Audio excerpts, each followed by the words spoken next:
Olá pessoal, boa noite. Tudo bem?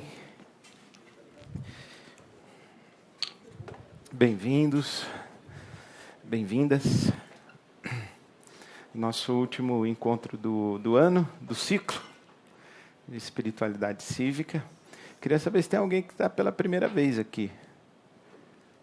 Uau, bem-vindos, bem-vindas. Nós temos conversado sobre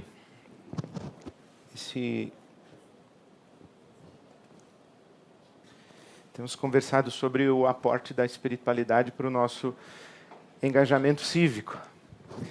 E hoje eu queria, sendo o nosso último encontro desse ciclo, eu gostaria de recapitular algumas coisas e fazer a relação entre religião e espiritualidade e como que essa relação afeta ou ilumina o nosso engajamento cívico ou a nossa vida cívica. Meu ponto de partida para religião é a definição de um autor, Otto Maduro, no seu livro Religião e Luta de Classes. O Otto Maduro diz que religião é um conjunto de crenças e ritos a respeito de seres anteriores ou superiores com os quais desenvolvemos uma relação de obrigações e benefícios. Então, vou repetir. Estou citando Otto Maduro. O que é religião? Ele, é evidente, não está falando de uma religião específica. Ele está definindo o fenômeno religioso. A religião é um conjunto de crenças e ritos, dogmas e ritos, a respeito de seres anteriores e superiores, anteriores ou superiores, com os quais desenvolvemos uma relação de obrigações e benefícios. Isto é, nós temos os deuses, que são os seres superiores ou anteriores. Anteriores porque nos dão origem. Os seres são superiores porque são poderosos, porque têm prerrogativas de ação e interferência sobre nós. E nós, então, sistematizamos a nossa relação com esses seres, com esses deuses. Nós sistematizamos essa relação com um conjunto de crenças, o que é que pensamos a respeito deles, como os definimos, como os percebemos, e com um conjunto de rituais, é como nós nos relacionamos com eles, o que eles gostam, o que eles não gostam. Alguns, inclusive, acrescentam, por exemplo, Durkheim vai acrescentar o conceito de tabu ou de moral, o que os deuses gostam ou não gostam, o que é certo, o que é errado, o que é proibido, o que é permitido. Mas o Otto Maduro fala que a religião é um conjunto de crenças e ritos a respeito de seres superiores com os quais temos uma relação de obrigações e benefícios. Isto é, estes deuses, eles exigem algumas coisas de nós. E se nós cumprimos as nossas obrigações, eles nos abençoam, eles nos beneficiam. Se nós não cumprimos as nossas obrigações, eles nos amaldiçoam, eles nos punem, eles nos castigam. Então, o que é a religião? É essa intuição humana de que existem forças no universo que são maiores do que a força ou o poder humano. E a pergunta humana é como é que a gente lida com essas forças para que elas não atuem contra nós, mas atuem a nosso favor. Então, a gente desenvolve um conjunto de ritos, especialmente de ritos, Por quê? Porque a gente não consegue cumprir as nossas obrigações. Os deuses, por definição, exigem demais. Se exigissem aquilo que conseguíssemos realizar, eles não seriam deuses. Eles seriam semelhantes a nós. Eles estariam nos horizontes da nossa possibilidade. Se nós conseguíssemos fazer o que os deuses pedem que nós façamos, nós não precisaríamos deles. Nós seríamos autônomos em relação a eles, porque nós conseguimos cumprir os seus caprichos, cumprir as suas obrigações ou cumprir as suas prescrições, então nós estamos à altura deles. Então, os deuses, por definição, eles estão acima de nós, nós nunca os alcançamos. E porque estão acima de nós, eles têm o poder ou de nos abençoar ou de nos amaldiçoar. Então, a gente tem que descobrir como é que a gente cuida para que eles não nos amaldiçoem, não estraguem a nossa colheita, não estraguem a nossa saúde, não ceifem a vida das pessoas que nós amamos, eles não nos castiguem e, principalmente, que eles não nos mandem para a danação eterna. Então, a gente tem que dar um jeito de fazer com que os deuses que ficam contrariados pelo fato de nós não conseguirmos atingir os seus padrões, a gente tem que dar um jeito de acalmar os deuses.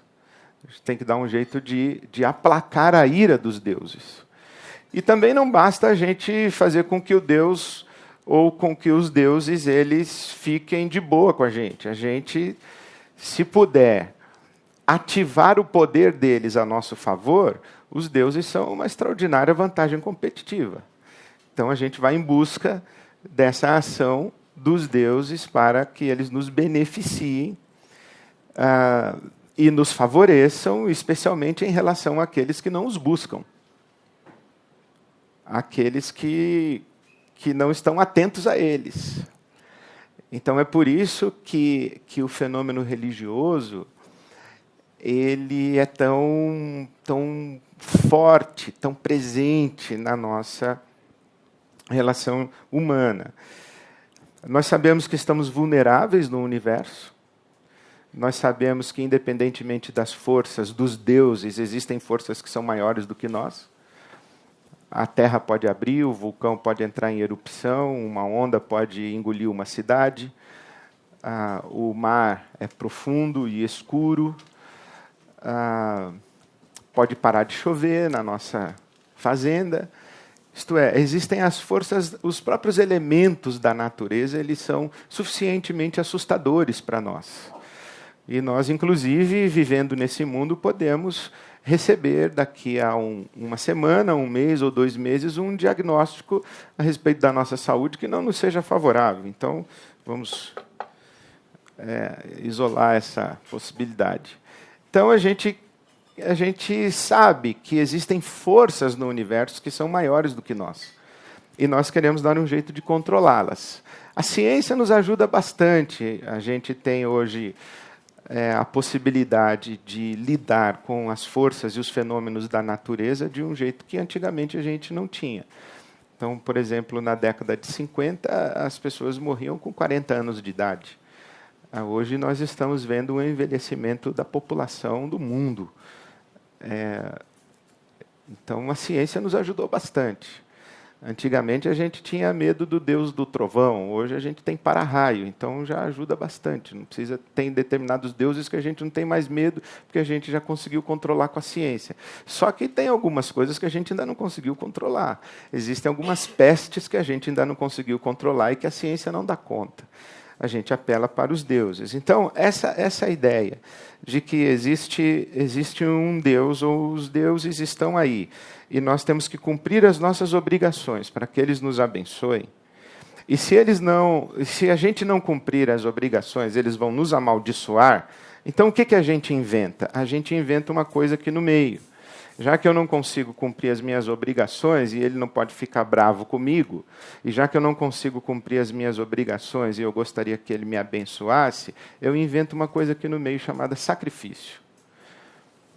Então eu compenso a minha falha moral, eu compenso a minha falha humana, no sentido de não alcançar o padrão dos deuses, eu compenso com sacrifício.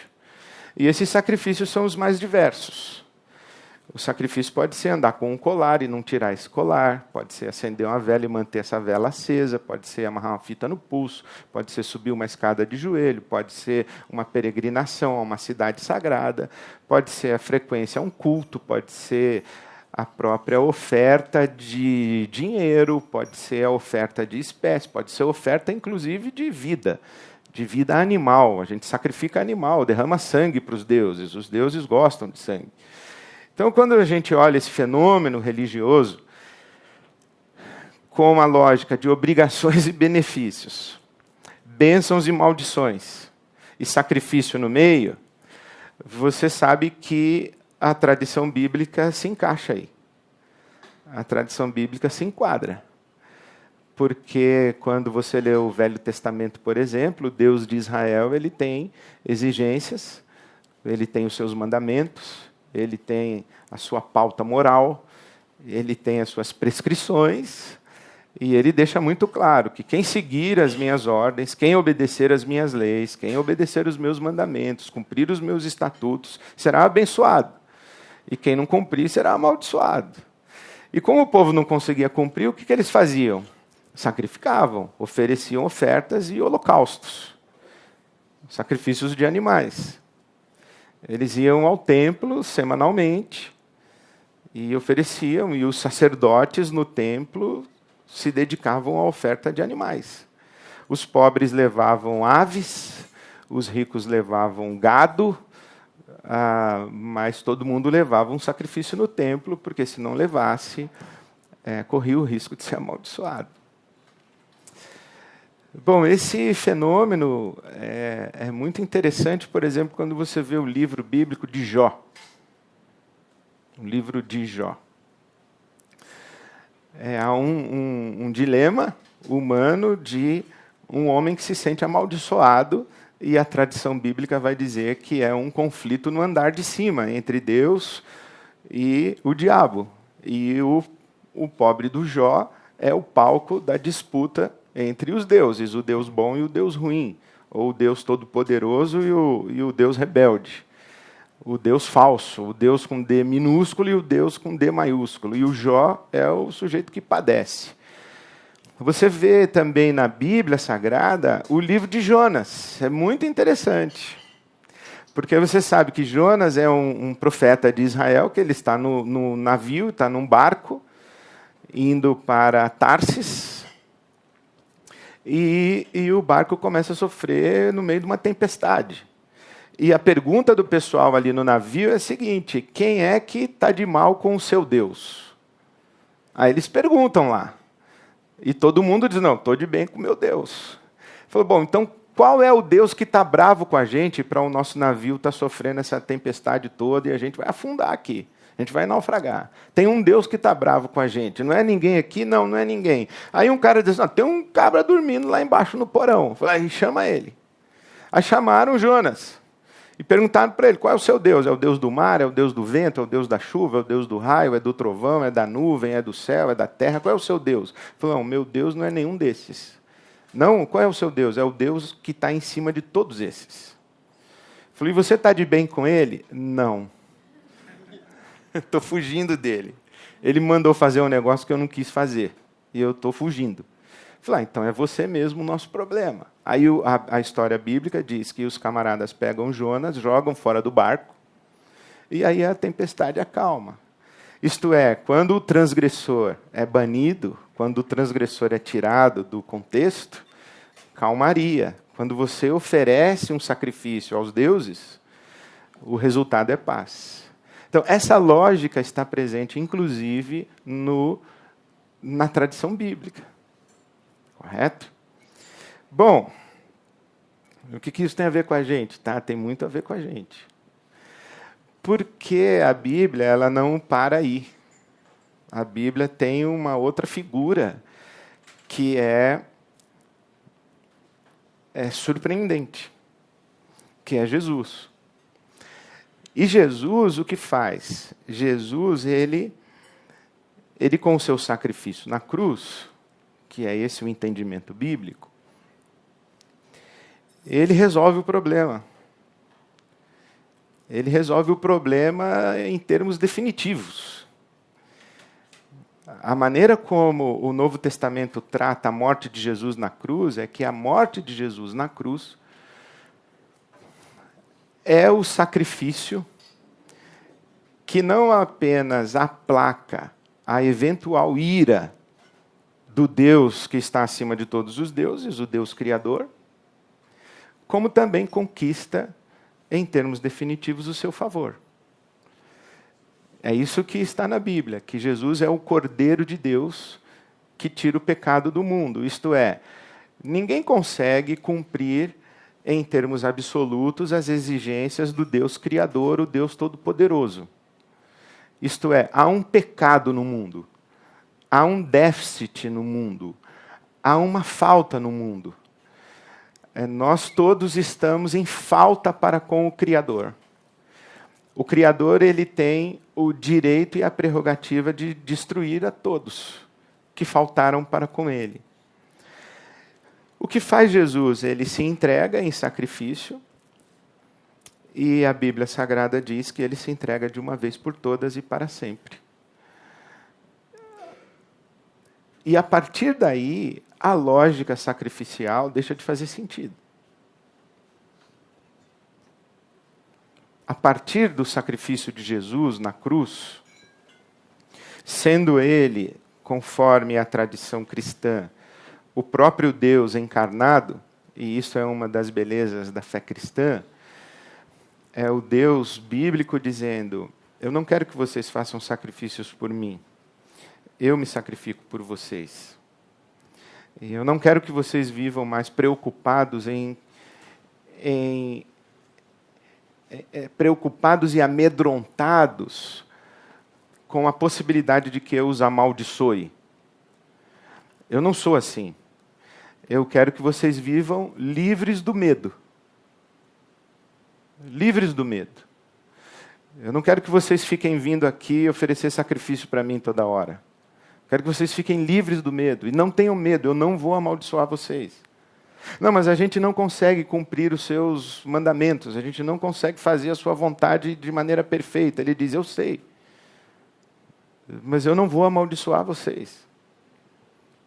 Percam o medo. E isso que Jesus faz é muito interessante, porque ele passa na frente do templo de Jerusalém e ele manda derrubar. Ele manda destruir o templo. E aí, quando ele diz que para destruir o templo, o pessoal fala: mas destruir como? Destruir. Fala: mas e a gente não vai mais frequentar o templo? Ele diz: não. Por que vocês frequentariam o templo? Para oferecer sacrifícios. Não, mas não vai precisar mais. E os sacerdotes, o que eles vão fazer? Aí já não sei, eles perderam o emprego, eles não são mais necessários.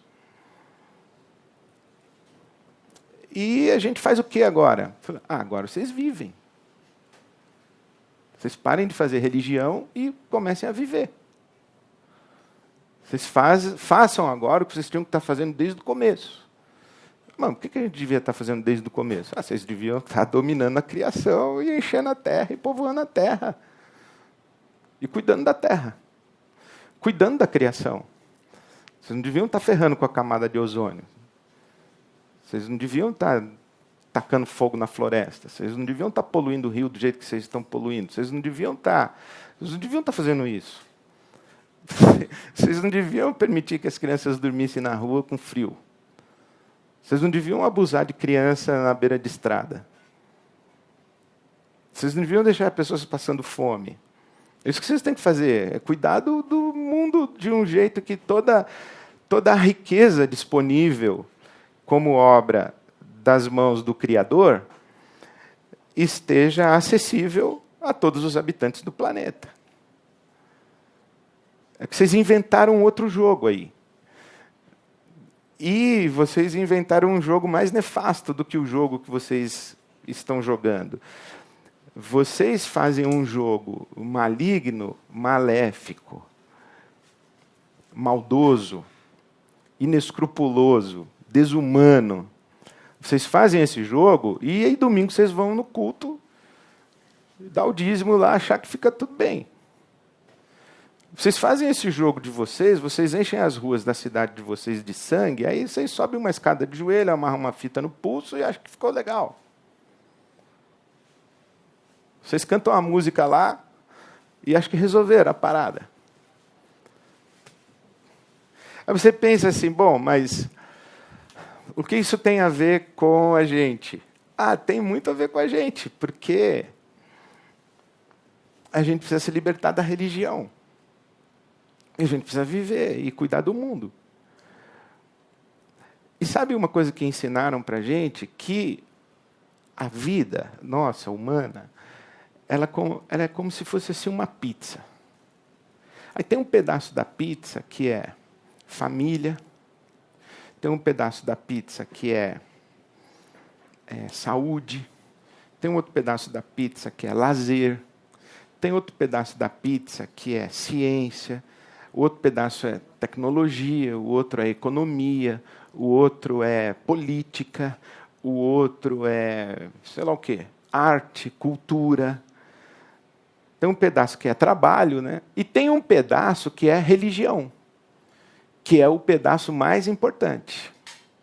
Porque primeiro a gente tem que buscar a Deus, depois fazer as outras coisas. Foi isso que você aprendeu quando você era pequeno? Primeiro a obrigação, depois a diversão. Mas lá em casa foi diferente. É primeiro a devoção, depois a obrigação e depois a diversão. Primeiro Deus. Você já fez sua hora silenciosa de hoje? Tem que fazer hora silenciosa, tem que buscar a Deus. Primeiro você busca a Deus, depois você assiste televisão. Se é que você já fez o seu trabalho de casa. Inventaram isso, disseram para nós que a religião é um pedaço da pizza. E é o pedaço mais importante. Agora, você já parou para pensar que o pedaço da pizza é esse pedaço onde a gente fica fazendo sacrifícios para aplacar a ira de Deus e conquistar os favores de Deus? Você já parou para pensar que a religião é esse pedaço da pizza que funciona dentro do templo, dentro de um dia sagrado, com atividades sagradas, e que Jesus mandou derrubar o templo, destruir o templo, e falou, não tem mais templo. Não tem mais dia sagrado. Você sabe que no começo os cristãos, os seguidores de Jesus, eles não eram considerados uma religião, eles eram considerados ateus. Eles não tinham Deus assim. Engraçado, né? Quem tinha os romanos tinham deuses. Os gregos tinham deuses. Os povos pagãos tinham deuses. Os cristãos não tinham. Porque se você encontrasse um cristão no meio do caminho e perguntasse assim, onde está o seu templo? Não, nós não temos. E qual é o seu dia sagrado? Nós também não temos. E como é que você faz culto? Não, a gente não faz mais isso. A gente não tem templo, não tem dia sagrado, a gente não faz culto também. Mas vocês não fazem sacrifícios? Não, a gente não faz mais. O que vocês fazem? A gente vive. A gente vive. A gente não faz religião, a gente vive. A nossa religião é viver. A nossa religião é o seguinte, nós não precisamos de um templo para buscar o nosso Deus está aqui com a gente o tempo todo. A gente não precisa de um dia para buscar o nosso Deus, e a gente não tem uma atividade em que a gente busca Deus, diferente da outra. Por isso que você lê o Novo Testamento, o apóstolo Paulo diz assim, seja comer, seja beber, ou qualquer outra coisa fazer, faça tudo para a glória de Deus. Não foi isso que está isso na sua Bíblia? Então, na minha está escrito isso, seja comer, seja beber, seja negociar, vender carro, dar aula de matemática, seja dormir, seja cuidar de filhos, seja namorar, seja sei lá o quê. Tudo que você faz, faça para a glória de Deus, isto é, vive. Não. E o templo? Não tem templo, pessoal. Aí nós inventamos esse negócio de novo. Você viu o que nós fizemos com Jesus? A mulher fala para Jesus, onde que a gente deve adorar? Em Jerusalém ou não sei aonde, Jesus? Pergunta errada, dona. senhora está dentro da pizza aí, querendo achar o pedaço da pizza. Não tem mais pedaço de pizza. É em espírito e em verdade.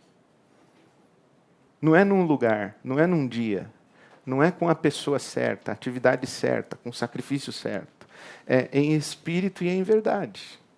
Aí vem o cara e diz assim para Jesus: o que eu tenho que fazer para herdar a vida eterna?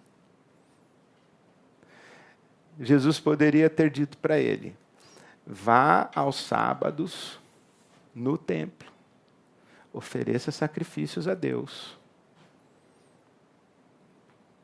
Foi isso que ele disse? Não foi. O que ele disse? Bom, por que você aprendeu com os profetas? Falou: aprendi que tem que amar a Deus acima de todas as coisas e ao próximo como a si mesmo. Falei: então, é isso. Aí ele não entende, ou pelo menos dá uma de que não entende. Tá, mas como é que é isso? Então, quem é meu próximo? Aí, vou te contar uma história. Tinha um sujeito que estava indo de uma cidade para outra, foi assaltado, ficou caído na beira do caminho. Aí passou um sacerdote, passou um pastor, um bispo, um apóstolo.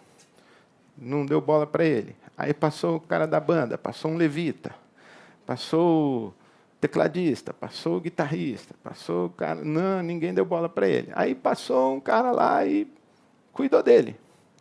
Quem foi o próximo dele? O que cuidou dele. Então, entendeu? Não é simples. É isso que você tem que fazer. É isso. Bom, mas então, o que é a nossa religião? A nossa religião, disse Tiago, é guardar-se da corrupção do mundo, cuidar dos órfãos e das viúvas. É isso. Não se tornar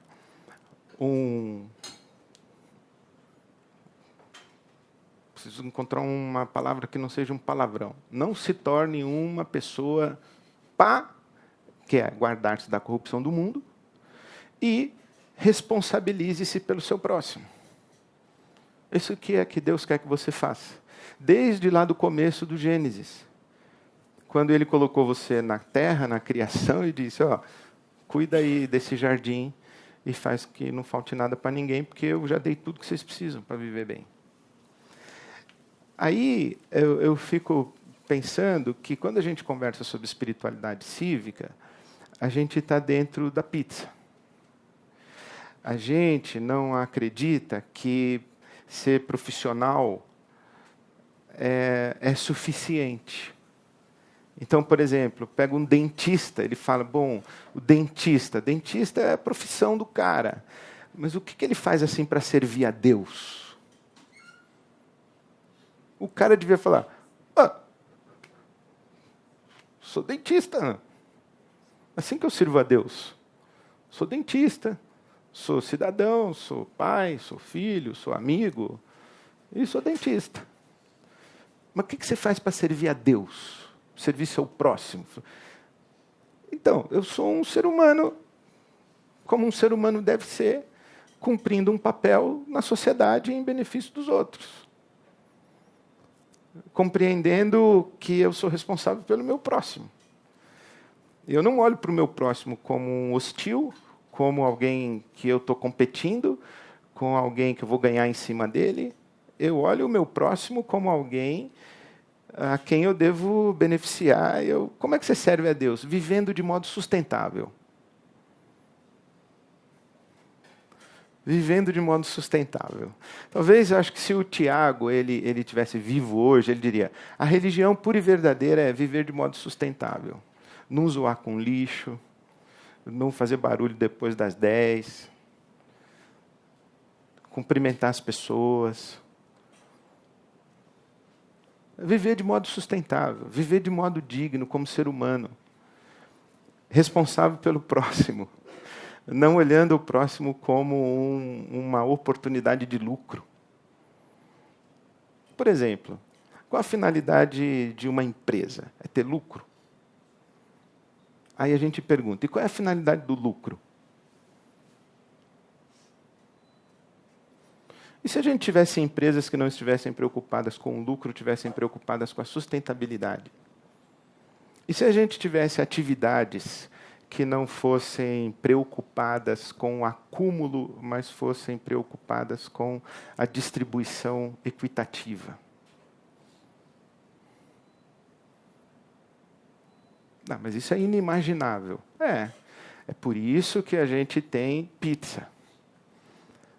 Então a gente tem a pizza, que é o governo, a empresa, a igreja, que é um destrói e o outro tenta arrumar. Por quê? Porque a gente vive tudo errado. O que é a religião de Jesus é um jeito certo de viver. É um jeito sustentável, é um jeito não predatório, é um jeito não explorador, é um jeito não abusivo, é um jeito de não acúmulo, é um jeito sustentável. É um jeito de mútua responsabilidade pela criação e pelo próximo. Esse é o jeito certo de viver. A gente não consegue, então, será que Deus vai me castigar, vai me dar uma doença ruim? Será que o gafanhoto vai levar o meu salário? Para de se preocupar com isso. Esquece isso. Vai viver de modo digno.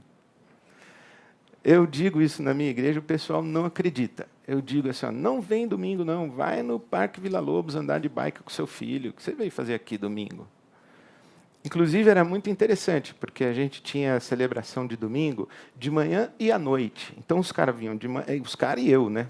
Eu ainda vou, porque eu sou o pastor da igreja, fazer o quê? Mas os caras iam de manhã e iam à noite também. Aí eu falei assim, por que vocês vêm na igreja 2 vezes no domingo?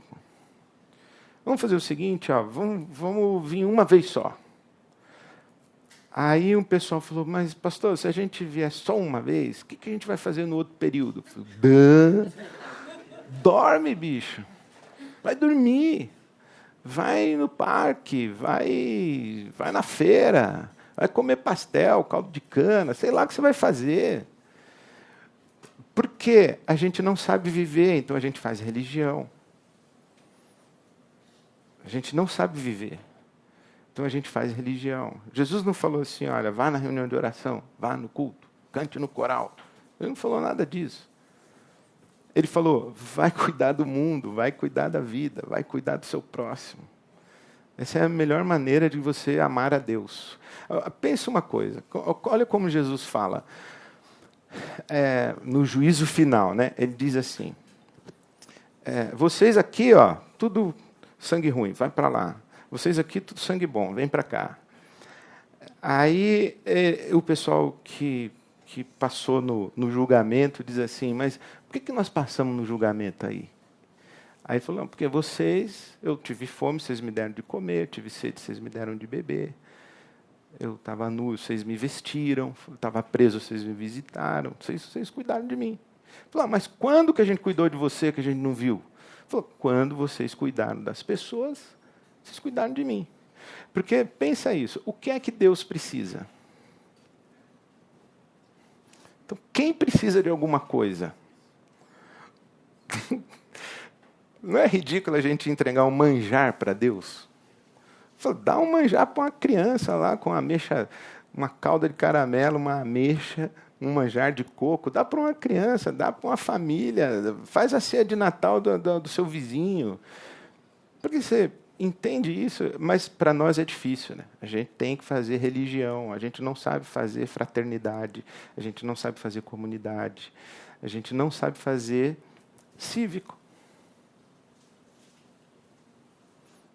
Uma vez eu li que na França, os caras, eles fecham a rua, oferecem um café da manhã, chamam o banco de sangue da cidade ou do bairro, que vai lá porque é uma manhã de doação de sangue da rua toda, do bairro. Quem organizou? Não foi a prefeitura, não foi a igreja, foi os vizinhos. Um chamou o outro da rua que mora na frente, o outro do lado, eles fazem isso. Isso é cívico. É cuidar da cidade, cuidar da vida, cuidar do jardim. Eu ouvi essa história do meu amigo que mora na Austrália, e ele contou que o vizinho dele passou com um balde e uma vassoura na bike. E aí, daqui a pouco, volta o vizinho bravo. Ele falou, o que aconteceu? Ele falou, que quando eu fui fazer a caminhada de manhã, eu vi que tinha uma garrafa quebrada. E eu fui lá para recolher e já tinham recolhido. Aí ele voltou bravo que já tinham recolhido. Isso é cívico. Cuidar da vida, cuidar do mundo, cuidar da cidade, cuidar do seu próximo, cuidar do seu cunhado, cuidar do seu cunhado que está desempregado e a filha dele vai ter que trancar a faculdade. Por quê? Você podia pagar a faculdade enquanto seu cunhado está desempregado, não podia? Podia. Aí você fala assim, não, eu vou dar um dinheiro na igreja. Não, não precisa dar na igreja, dá para sua sobrinha. Mas o seu pastor diz o quê? Que se você não der na igreja, o gafanhoto vai pegar você. Por quê? Porque as pessoas insistem em fazer a gente praticar religião, quando, na verdade, Deus está querendo que a gente cuide do mundo e cuide das pessoas. Isso que é a verdadeira religião. Então, não tenha pizza. A espiritualidade do Cristo é o tempero da pizza, não é uma fatia da pizza. Seguir a Cristo existe um jeito de fazer política que é sustentável e um jeito que é deletério. Existe um jeito de fazer negócios que é sustentável e um jeito que é exploratório. Existe um jeito de dar aula de matemática que é sustentável, existe um jeito que é. Mas, por exemplo, eu vou terminar aqui o meu quadro.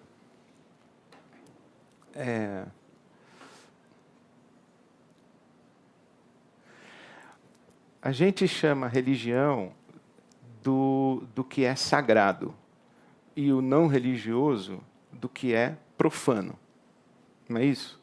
Então, por exemplo, reunião de oração. É sagrado ou é profano? Hã? Final da Libertadores. É sagrado ou é profano?